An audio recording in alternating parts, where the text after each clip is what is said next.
Selamat siang semuanya. Perkenalkan, nama saya Anthony Stanley. Kali ini saya akan membahas tentang pemadatan tanah.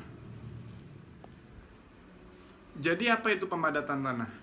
Pemadatan tanah adalah proses naiknya kerapatan tanah yang memperkecil jarak antar partikel sehingga terjadi reduksi volume udara. Nah, tidak terjadi perubahan volume air yang cukup berarti pada tanah tersebut. Tingkat pemadatan diukur dari berat volume kering yang didapatkan. Prinsip umum pemadatan tanah. Tingkat pemadatan diukur dari berat volume kering yang dipadatkan. Bila air ditambahkan kepada suatu tanah yang dipadatkan, air tersebut akan berfungsi sebagai unsur pembasah atau pelumas pada partikel-partikel tanah. Karena adanya air, partikel-partikel tanah tersebut akan lebih mudah bergerak dan bergeser satu sama lain, dan membentuk kedudukan yang lebih rapat atau padat. Untuk usaha pemadatan yang sama, berat volume kering tanah akan naik bila kadar air dalam tanah meningkat. Nah, kalian sudah tahu kan apa itu pemadatan tanah dan prinsip umum pemadatan tanah. Tapi kalian tahu gak sih apa tujuan pemadatan tanah? Nah, tujuan pemadatan tanah itu ada 7. Antara lain, mengurangi kompresibilitas. Yang kedua, menaikkan kekuatan tanah. Yang ketiga, mengurangi potensi likuifaksi. Yang keempat, mengontrol string-kage dan swearing.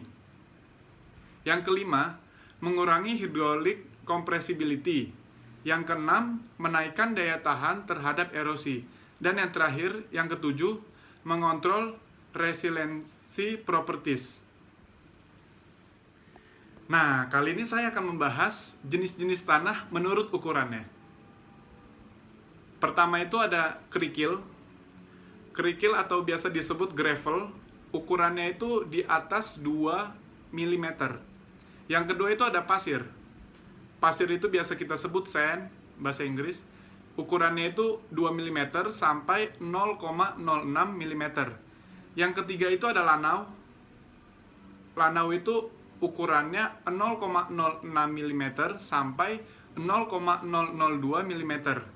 Yang terakhir itu ada lempung atau clay. Ukurannya lebih kecil dari 0,002 mm. Nah, kali ini saya akan membahas tentang jenis-jenis pemadatan tanah. Jenis-jenis pemadatan tanah itu dibagi menjadi 2, yaitu pemadatan tanah di dalam ruangan dan pemadatan tanah di luar ruangan. Yang pertama kali saya akan bahas yaitu jenis-jenis pemadatan tanah di dalam ruangan, yaitu laboratorium. Nama ujinya adalah uji Proctor. Nah, tanah dipadatkan dalam sebuah cetakan silinder bervolume 1/30 feet 33. Diameter cetakan yaitu 4 inch atau 101,6 cm. Cetakan diklem pada sebuah pelat dasar dan di atasnya diberi perpanjangan, juga berbentuk silinder. Tanah dicampur dengan air dengan kadar yang berbeda-beda dan kemudian dipadatkan menggunakan penumbuk khusus. Pemadatan tanah tersebut dilakukan dalam 3 lapisan. Jumlah tumbukan adalah 25 setiap lapisan.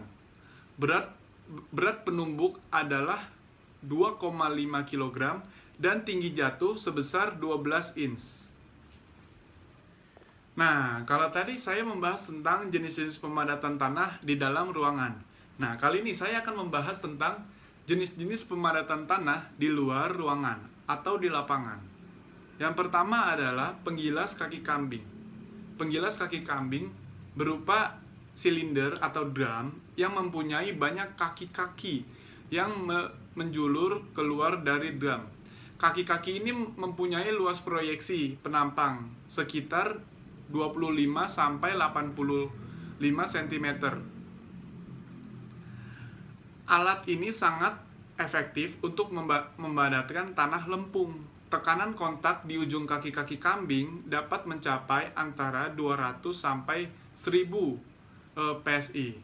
Nah, gambar penggilas kaki kambing sebagai berikut. Jenis pemadatan tanah di lapangan yang kedua adalah penggilas besi halus. Nah, kalau penggilas besi halus ini sering kita ketemukan di macam-macam proyek.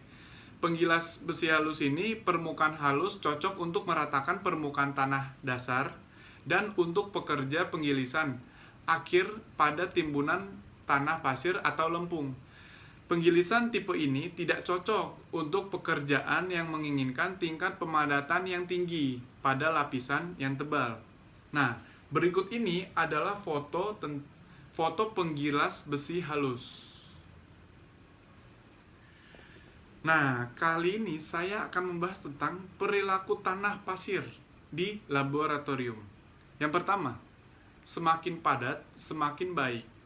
Yang kedua, kepadatan relatif adalah faktor utama yang mengontrol kompresibilitas, kekuatan, potensi liufaksi, dan modulus deformasi.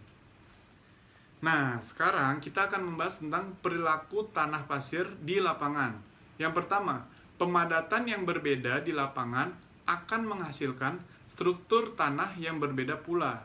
Yang kedua, perilaku di lapangan adalah sama dengan di laboratorium, atau bisa kita sebutkan ditentukan oleh kepadatan dan confining pressure. Nah, kalau tadi kita ngebahas tentang perilaku tanah pasir, kali ini saya akan membahas tentang perilaku tanah lempung. Yang pertama, secara umum, sifat-sifat mekanis dari lempung yang didapatkan bergantung pada 1. Cara pemadatan. Yang kedua, energi. Yang ketiga, kadar air saat pemadatan. Dan yang keempat, perubahan kadar air dan volume setelah pemadatan. Nah, pemadatan dengan kadar air lebih rendah dari kadar air optimum akan menghasilkan struktur tanah yang flocculate dan aggregate. Nah, kali ini saya akan membahas tentang contoh soal pemadatan tanah. Kita di sini mencari kadar air, berat volume basah, dan berat volume kering. Soalnya yaitu pada kondisi di lapangan, tanah mempunyai volume 10 cm3 dan berat basah tanah 18 gram. Berat tanah kering oven 16 gram. Jika berat jenis tanah 2,71, hitung kadar air, berat volume basah, dan berat volume kering. Langsung ke penyelesaiannya. Yaitu yang pertama kita mencari kadar air, W. Rumusnya adalah berat basah tanah dikurang dengan berat tanah kering oven dibagi dengan berat tanah kering oven dikali 100%, yaitu 18 dikurang 16 dibagi 16 dikali 100%. Ketemu jawabannya 12,5%. Yang kedua, kita mencari berat volume basah, yaitu W dibagi V.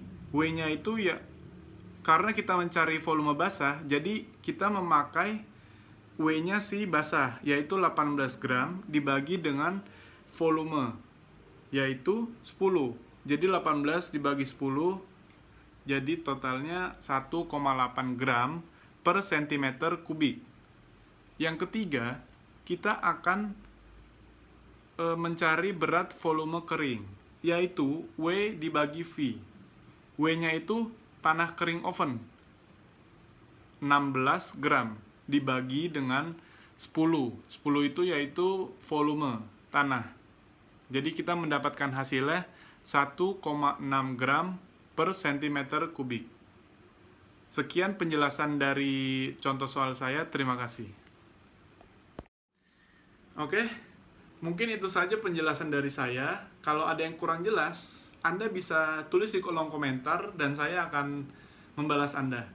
Terima kasih, jangan lupa like, comment, and subscribe. See you!